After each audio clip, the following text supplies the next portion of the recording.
रुईकरांच्या I am Shravani Ruikar and today is day 5 of this series.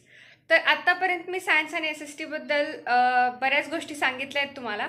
पण language सब्जेक्टचं काय, Marathi, Hindi, English या सब्जेक्टचं आपल्याला जास्त कोणी सांगत नाही, पण मी आज तुम्हाला ह्या व्हिडिओमध्ये सांगणार आहे. त्यामुळे हा व्हिडिओ शेवटपर्यंत नक्की पहा आणि आवडल्यास लाईक, शेअर, सबस्क्राईब नक्की करा.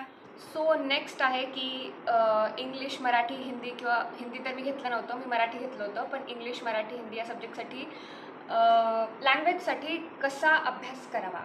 सो कसा अभ्यास करावा नाही, पण म्हणजे काय करावं. तर इंग्लिशसाठी मी समरीज बनवत होते चॅप्टर्सच्या. आणि reading is very important. English असो, मराठी असो, लेसन्स सारखे रीड करत राहायचे. ग्रामर तर आपलं झालेलंच असतं आत्तापर्यंत, त्यामुळे त्याचं काही एवढं टेन्शन नसतं. बट लेसन्सचं म्हणाल तर सारखी कंटिन्युअस रीडिंग आणि समरीज बनवून ठेवलं तर काय होतं, सारखं लेसन रीड नाही केलं तरी चालतं. समरीज रीड केलं तरी ते लेसन आपल्याला एकदा डोक्यात येऊन जाते. एक्झामच्या वेळेस खूप हेल्पफुल असतात समरीज. सो समरीज इंग्लिश आणि लँग्वेजेससाठी.